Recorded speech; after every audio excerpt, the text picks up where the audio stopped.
بسم اللہ الرحمن الرحیم ان بطش ربک لشدید۔ اللہ تبارک و تعالی نے قرآن مجید میں جہاں پر بہت سارے اپنے انعامات کا وعدہ فرمایا، اپنے اعزاز و اکرامات سے متعلق فرمایا، تو وہاں پر اللہ پاک نے بہت سارے ایسے اقوام کے متعلق بھی فرمایا کہ جن پر اللہ کی جب پکڑ ہوئی اس کے متعلق فرمایا ان بطش ربک لشدید، کہ بے شک تمہارے رب کی پکڑ بہت سخت ہے۔ حضرت حسین رضی اللہ تعالیٰ عنہ کے واقعے میں اور شہادت جو ہوئی واقعہ کربلا کے اندر، اس کے متعلق معاملہ صرف یہیں پر نہیں آ کر رکا کہ جب ان حضرات کی شہادت ہو گئی تو بس معاملہ یوں ہی ٹھنڈا پڑ گیا، نہیں بلکہ اس کے بعد قاتلان حسین اور اہل بیت رضی اللہ تعالیٰ عنہ کی جو قاتلوں کا انجام ہوا دنیا کے لیے ایک بہترین نمونہ بنا، اور پھر کس طریقے سے ان لوگوں کو پکڑ پکڑ کر مختار ثقفی نے ان سب سے جو انتقام لیا وہ تاریخ کی کتابوں میں موجود ہے۔ ظالم جس وقت ظلم کرتا ہے تو وہ شاید یہ سمجھ بیٹھتا ہے کہ وہ اسی طاقت میں ہی رہے گا، اور جس اقتدار میں وہ سرمست ہو چکا ہے اور اقتدار کا نشہ جو اس پر سوار ہو چکا ہے تو وہ اسی میں رہے گا۔ وہ یہ سب کچھ بھول جاتا ہے کہ میں نے مرنا بھی ہے اور اللہ کو جواب بھی دینا ہے، سب کچھ بھلا کر وہ ظلم کی انتہا کر دیتا ہے، اور یہی سمجھتا ہے کہ جو آج طاقت، روب، دبدبہ سب چیزیں میرے پاس ہیں وہ ہمیشہ ہمیشہ رہیں گی۔ یزید نے تخت پر بیٹھنے کے بعد ظلم کی جو انتہا کی اور ساری حدیں کراس کی، وہ بھی اسی شاید نشے میں سرمست تھا کہ میں ہمیشہ اسی تخت پر بیٹھا رہوں گا اور اسی طریقے سے اپنا حکم چلاتا رہوں گا۔ یزید کا ظلم کسی سے چھپا ہوا نہیں تھا۔ حکمران جب اپنے تخت پر بیٹھتے ہیں تو تخت پر بیٹھنے کے بعد وہ جس انداز میں حکمرانی کرتا ہے تو اس کو اسی انداز میں تاریخ رقم کرتی ہے۔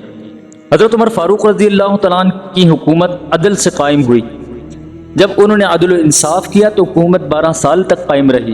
عمر عدل و انصاف کرتے چلے گئے اور عدل و انصاف کرتے کرتے ہی دنیا سے رخصت ہو گئے۔ مدینہ کی گلیوں میں اگر آج بھی آپ جا کر دیکھیں گے تو مدینہ کی گلیاں حضرت عمر رضی اللہ تعالیٰ عنہ کے عدل و انصاف کی گواہیاں دیتی ہوئی نظر آئیں گی۔ یزید 4.5 سال رہا لیکن پھر وہ باقی نہیں رہ سکا، نہ ہی اس کا ذکر خیر ہوتا ہے اور نہ ہی کوئی اس کا نام لینا پسند کرتا ہے۔ جو ظلم کرنے والے لوگ ہوتے ہیں تو انہیں مددگار بھی بہت جلدی مل جاتے ہیں اور بہت زیادہ ہی مل جاتے ہیں، کیوں؟ برائی بہت جلد پھیلتی ہے اور برے لوگ اس میں بہت جلد برائی کی طرف متوجہ ہو جاتے ہیں۔ یزید کو مددگار بھی ایسے ملے کہ انہوں نے یزید کے ظلم میں، اس کے ظلم کرنے میں اس کا ساتھ دیا۔ ابن سعد، ابن زیاد، خولی ابن یزید، شمر جیسے لعین شخص یزید کو ملے، جو کہتے تھے کہ بس آپ صرف حکم کریں، باقی کام ہمارا ہے، مسئلہ ہی کوئی نہیں، سارا کام ہم آپ کو کر کے دیں گے۔ انہوں نے آ کر نہ خاندان نبوت کو دیکھا، نہ اہل بیت کو دیکھا، نہ آپ صلی اللہ علیہ وسلم کا ان کے ساتھ کیا تعلق تھا، ان کا مقام اور مرتبہ دیکھا، بلکہ حکومت کے نشے میں اندھا ہو کر انہوں نے یہ سب کچھ کر ڈالا۔ یزید تک دنیا کا کوئی بندہ تو نہیں پہنچ سا، لیکن اللہ تعالیٰ کا قہر اس تک پہنچ گیا، اللہ تعالیٰ کا انصاف پہنچ گیا۔ یزید کے بارے میں آتا ہے کہ حضرت حسین رضی اللہ تعالیٰ عنہ کی شہادت کے بعد قاتلان حسین رضی اللہ تعالیٰ عنہ اور اہل بیت اطہار رضی اللہ عنہم اجمعین کے قاتلوں کا کیا انجام ہوا، تو یہ یزید کے دربار میں جب حضرت امام حسین رضی اللہ تعالیٰ عنہ کا سر مبارک ٹک کر لایا گیا تشت میں، تو اس کے ہاتھ میں ایک چھڑی ہوا کرتی تھی، وہ حضرت حسین رضی اللہ تعالیٰ عنہ کے لب مبارک پر مار کر کہتا تھا، بتا حسین کہ تو ہماری بات نہیں مانتا تھا نا، دیکھ کیا انجام ہوا، العیاذ باللہ۔ ایک صحابی رسول وہاں موجود تھے، کہنے لگے کہ یزید اپنی اس چھڑی کو ہٹا، میں ان لبوں کو آپ صلی اللہ علیہ وسلم کو بوسہ دیتے ہوئے دیکھا ہے، اس طرح کی گستاخی کا مرتکب نہ ہو، اللہ کی پکڑ بہت سخت ہے۔ پھر یہی دربار تھا، یہی موقع تھا، یہی محل تھا، یہی تاریخ تھی، سب کچھ وہی تھا۔ 6 سال کا عرصہ گزرا، تاریخ نے بھی پلٹا کھایا، وہی دربار دوبارہ سج گیا، جہاں پر امام حسین رضی اللہ تعالیٰ عنہ کا سر مبارک لا کر رکھا گیا تھا، آج اسی جگہ پر مختار ثقفی حکمران تھا اور یزید کا سر لا کر مختار ثقفی کے دربار میں پیش کیا گیا۔ مختار ثقفی نے امام حسین کے قاتلوں کو چن چن کر مارا۔ اس نے ایک ایسی مہم چلائی کہ قاتلان حسین کا عبرتناک انجام ہو اور انہیں کیفر کردار تک پہنچایا جائے۔ کہتے ہیں تاریخ نے لکھا ہے کہ حضرت حسین رضی اللہ تعالیٰ عنہ کی شہادت کے بعد مختار ثقفی نے کم و بیش 5,500 سے 6,000 بندے ڈھونڈ ڈھونڈ کر مارے، جو حضرت حسین رضی اللہ تعالیٰ عنہ کی شہادت اور اہل بیت کی شہادت میں شامل ہوئے تھے۔ مختار ثقفی نے ٹھیک 6 سال بعد جب ابن زیاد کے خلاف جنگ کا اعلان کیا تو یہی ابن زیاد اپنی 30,000 کی فوج لے کر میدان کربلا کے سامنے آیا، عین اسی جگہ پر نہر فرات کے کنارے جہاں پر یہ واقعہ کربلا پیش آیا تھا۔ ابن زیاد جب 30,000 کی فوج لے کر میدان کربلا کے سامنے آیا تو ادھر مختار ثقفی نے ابراہیم ابن مالک کو کہا کہ جاؤ اس کو قتل کر کے لاؤ۔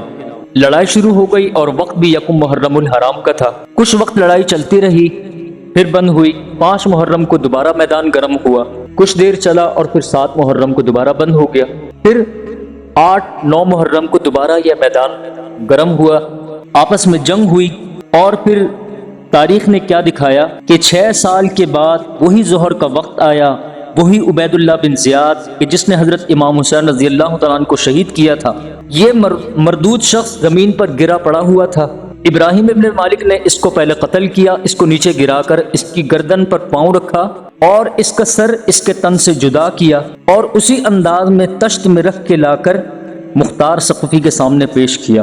جب ابن زیاد کا سر لا کر رکھا تو اسی دارالخلافہ کے اندر، یہ جو کوفہ کا دارالخلافہ تھا، کہ ایک وقت تخت نشین تھا اور آج مختار ثقفی تخت نشین ہے، ایسا بھی تھا کہ 6 سال پہلے ابن زیاد یہاں پر اور اس کے سامنے ابن زیاد کا سر پیش کیا گیا۔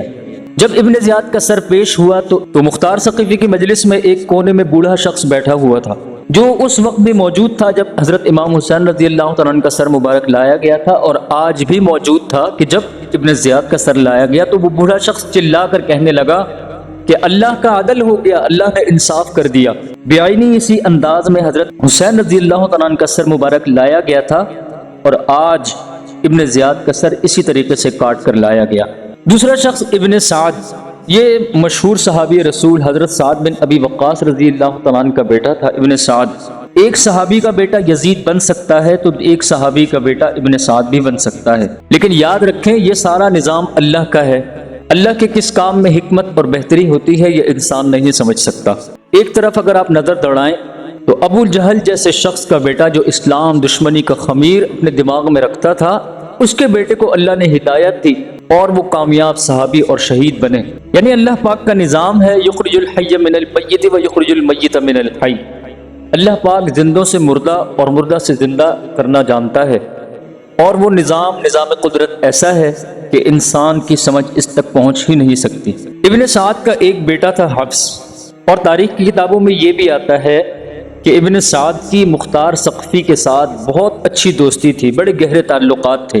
شاید اسی کی وجہ سے ابن سعد یہ سمجھتا تھا کہ مختار ثقفی کسی کے ساتھ بھی کچھ کرے لیکن میرے ساتھ کبھی بھی ایسا نہیں کر سکتا، کہ وہ اپنی یاری کی لاج ضرور رکھے گا۔ لیکن یہ اس کی سوچ تھی کہ جو شخص نواسہ رسول کا نہ ہوا، جو اہل بیت کا نہ ہوا، جس نے خاندان نبوت کی لاج نہ رکھی، جس نے رسول اللہ صلی اللہ علیہ وسلم کی حرمت کی لاج نہ رکھی، تو وہ باقی اور کس کی کیا لاج رکھے گا۔ جب حفص سے پوچھا کہ تیرا باپ کہاں ہے ابن سعد، تو اس نے کہا کہ وہ آج کل گوشہ نشین ہو چکے ہیں، گھر کے ایک کونے میں بیٹھ گئے ہیں، صرف اللہ اللہ کرتے ہیں، باہر نہیں آتے۔ کہا کہ جاؤ بلا کر کے لاؤ۔ حفص نے کہا کہ والد صاحب بس گھر پہ بیٹھے رہتے ہیں، اللہ اللہ کرتے ہیں، کہیں نہیں جاتے۔ مختار ثقفی نے کہا کہ اللہ حسین کے ظالموں کو کبھی نہیں معاف کرے گا۔ بلوانے پر پھر بھی نہ آیا، بیماری کا عذر پیش کیا تو مختار ثقفی نے کہا کہ وہ نہیں آ سکتا، ہم تو جا سکتے ہیں۔ مختار ثقفی نے اس کو بلوانے کے لیے اپنی فوج کے چند لوگ بھیجے اور کہا کہ یاد رکھنا اس کا سر لا کر میرے پاس حاضر کیا جائے، مجھے اس کا سر چاہیے۔ جب اس کا سر لایا گیا، دربار میں پہنچا تو مختار ثقفی نے اس کے بیٹے حفص سے پوچھا کہ بتاؤ یہ سر کس کا ہے؟ اس نے کہا کہ میرے باپ کا۔ انہوں نے کہا ہاں بالکل، ہم نے تیرے باپ کو مار دیا ہے۔ تو حفص کہنے لگا کہ اب زندگی کا کوئی مزہ نہیں رہا، اب زندہ رہنے کا کوئی مجھے شوق بھی نہیں رہا۔ تو مختار ثقفی نے کہا کہ چلو ہم تمہیں بھی تیرے باپ کے پاس پہنچا دیتے ہیں۔ اس طرح اس حفص کو بھی انہوں نے مار دیا، اور مارنے کے بعد کہا کہ ابن سعد کا جو قتل ہے وہ حضرت حسین رضی اللہ تعالیٰ عنہ کے بدلے میں، اور حفص کا جو ہم نے قتل کیا ہے یہ علی اکبر کے بدلے میں۔ بعض جگہوں پر یہ بھی آتا ہے کہ ان دونوں کے سر مدینہ میں حضرت محمد بن حنفیہ رضی اللہ تعالیٰ عنہ کی طرف بھیجے گئے اور ان کو بتایا گیا کہ یہ دونوں سر آپ کی خدمت میں پیش کیے گئے ہیں، ابن سعد کا سر حضرت حسین رضی اللہ تعالیٰ عنہ کے بدلے میں اور علی اکبر کے بدلے میں حفص کا سر۔ تو محمد بن حنفیہ رضی اللہ تعالیٰ عنہ نے فرمایا کہ ان کے سر وہ کہاں کفایت کریں گے، یعنی یہ کہاں ان کی برابری کر سکتے ہیں، یعنی یہ تو اگر آپ 3/3 قریش کو بھی قتل کر دیں تو جب بھی جا کر حضرت امام حسین رضی اللہ تعالیٰ عنہ کی ایک انگلی کے برابر بھی یہ لوگ نہیں ہو سکتے۔ خولد بن یزید یہ شخص کوفہ چھوڑ کر بھاگ گیا تھا اور کافی عرصے تک یہ کوفہ سے غائب رہا۔ جب اسے کسی نے بتایا کہ اب کوفہ کے حالات بہتر ہو گئے ہیں تو لہٰذا تم واپس آ جاؤ، تو جب یہ واپس آ گیا تو اس کی بیوی جو تھی وہ اہل بیت کے ساتھ اور آپ صلی اللہ علیہ وسلم کے خاندان کے ساتھ بڑی محبت رکھتی تھی۔ اس نے پیغام بھجوا دیا کہ خولی آ چکا ہے، لہٰذا آپ آ کر اسے گرفتار کر لیں۔ اب جب اس کو خبر ہوئی کہ مجھے گرفتار کرنے کے لیے آ رہے ہیں تو یہ گھر کے اندر ہی ایک جگہ پر چھپ گیا اور اپنی بیوی سے کہنے لگا کہ اگر میرا کوئی پوچھنے آئے تو کہہ دینا کہ میں گھر پہ نہیں ہوں۔ مختار کی فوج جب وہاں پر پہنچی تو انہوں نے آ کر اس سے پوچھا کہ خولی کہاں ہے؟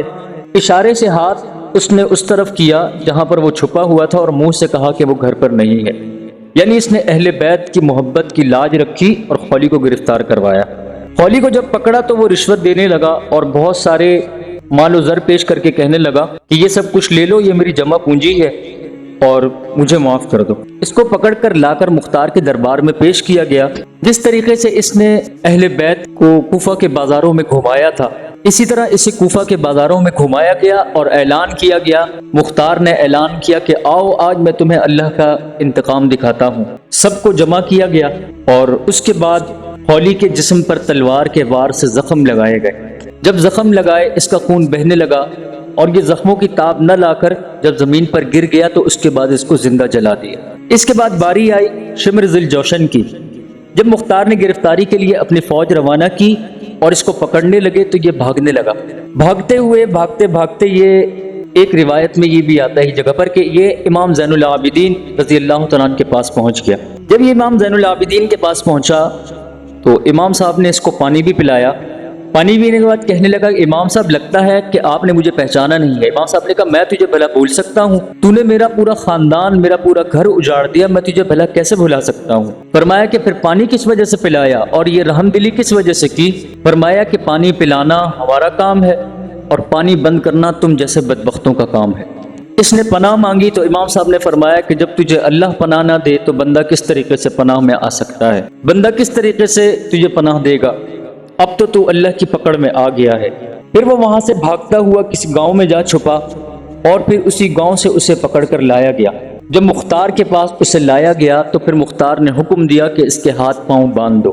اس کے ہاتھ پاؤں باندھ دیے گئے اور اس کو ایک کھلی جگہ پر چھوڑ دیا گیا اور مختار نے حکم دیا کہ اس کو کوئی بھی ایک قطرہ پانی نہ پلائے۔ 3 سے 4 دن 5 دن گزرنے کے بعد جب یہ پیاس سے مرنے لگا بہت زیادہ، زبان اس کی اتنی لمبی باہر آ گئی اور یہ پیاس سے مر رہا تھا، پانی مانگتا تھا، تو مختار ثقفی نے کہا یاد کر کہ جب تو نے اہل بیت پر پانی بند کیا تھا تو اس وقت ان کا کیا حال ہوا تھا۔ آج میں تجھے بھی اسی انداز میں اس کا بدلہ دینا چاہتا ہوں۔ کہتے ہیں اس کے بعد اس کو پانی وانی کچھ نہ دیا گیا۔ مختار ثقفی نے کہا کہ وہ کتے لے کر آؤ کہ جو میں نے کئی دن سے رکھے ہوئے تھے بھوکے پیاسے، وہ لا کر اس پہ چھوڑو۔ کہتے ہیں وہ بھوکے کتے لائے گئے اور اس پر چھوڑے گئے۔ ان کتوں نے اس کو نوچ نوچ کر اس کی جسم کی بوٹیاں نوچ نوچ کر اسے واصل جہنم کر دیا۔ جب اس کو کتوں نے خوب نوچا تو مختار نے کوفہ کے بازاروں میں اعلان کیا کہ آؤ نواسۂ رسول اور اہل بیت کے گستاخ کو دیکھ لو کہ اللہ کا انصاف کس انداز میں ہوتا ہے۔ امام زہری فرماتے ہیں کہ جو لوگ قتل حسین میں شریک تھے ان میں سے ایک بھی نہیں بچا جس کو آخرت سے پہلے دنیا ہی میں سزا نہ ملی ہو۔ کوئی قتل کیا گیا، کسی کا چہرہ مسخ ہو گیا۔ اور ابن جوزی نے یہ روایت بھی ذکر کی ہے کہ ایک بوڑھا آدمی حضرت حسین رضی اللہ تعالیٰ کے قتل میں شریک تھا تو وہ نابینا ہو گیا۔ لوگوں نے اس سے وجہ پوچھی تو اس نے کہا کہ میں نے رسول اللہ صلی اللہ علیہ وسلم کو خواب میں دیکھا کہ آپ صلی اللہ علیہ وسلم اپنی آستین مبارک چڑھائے ہوئے ہیں اور آپ صلی اللہ علیہ وسلم کے ہاتھ میں ایک تلوار ہے اور آپ صلی اللہ علیہ وسلم کے سامنے ایک چمڑا بچھا ہوا ہے بڑا سا فرش نما، اور اس پر چند ایک لاشیں پڑی ہوئی ہیں اور ان کو قتل کیا جا رہا ہے، یعنی اس پر قاتلان حسین میں سے 10 آدمیوں کو ذبح کیا گیا ہے۔ اس کے بعد آپ صلی اللہ علیہ وسلم نے مجھے برا بھلا کہا، ڈانٹا اور حضرت حسین رضی اللہ تعالیٰ عنہ کے خون میں سے ایک سلائی لگائی اور میری آنکھوں میں لگا دی جس سے میں اندھا ہو گیا۔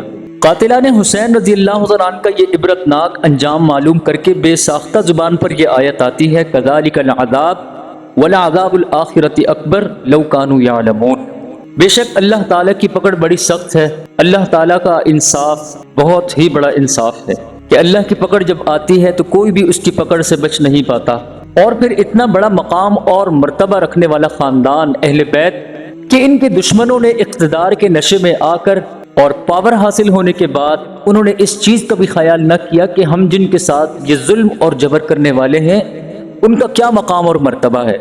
بے شک حضرت حسین رضی اللہ تعالیٰ عنہ کی لڑائی صرف اس لیے تھی کہ آج کے یزید کے سامنے گردن نہیں جھکانی، اور وہ یہی چاہتے تھے اور قیامت تک کے آنے والے انسانوں کو یہی سبق دینا چاہتے تھے، یہی پیغام دینا چاہتے تھے کہ آج اگر یزید کے سامنے گردن جھکا دی تو قیامت تک کے آنے والے جتنے بھی یزید ہیں ان کے سامنے پھر مظلوموں کی گردنیں جھکتی رہیں گی۔ انہوں نے اس کا بالکل بھی سودا نہ کیا، بلکہ حق کا علم بلند کرتے ہوئے اپنے آپ کو اور اپنے پورے اہل بیت کو شہید کرا کر ہمیں یہ پیغام دے دیا کہ ہمیشہ حق کا ہی بول بالا ہوتا ہے، اور اگر آپ حق کے ساتھ انصاف کے ساتھ ڈٹے رہیں اور اللہ کا کلمہ بلند کرتے رہیں تو انشاءاللہ اللہ آپ کو دنیا میں بھی سرخرو فرمائے گا، آخرت میں بھی سرخرو فرمائے گا، اور رہتی دنیا تک آپ کو اچھے الفاظ میں یاد کیا جائے گا۔ جیسا کہ آج ہر گھر میں حضرت حسین رضی اللہ تعالیٰ عنہ اہل بیت کا تذکرہ ہے، ہر بندہ ان کے لیے جان مال اپنی اولاد سب کچھ قربان کرنے کے لیے تیار ہے۔ ہم اللہ پاک سے دعا کرتے ہیں کہ اللہ پاک ہمیں ظلم کے خلاف حق کے ساتھ کھڑے ہونے کی ہمت اور توفیق عطا فرما، اور جتنے بھی وقت کے یزید ہیں طاغوت ہیں ان کے سامنے ہماری گردنیں جھکنے سے بچا۔ اللہ پاک ہم سب کا حامی اور ناصر ہو۔ وصلی اللہ تعالی علی خیر خلقہ سیدنا محمد وآلہ واصحابہ واہل بیتہ وازواجہ وذریاتہ اجمعین، آمین آمین برحمتک یا ارحم الراحمین۔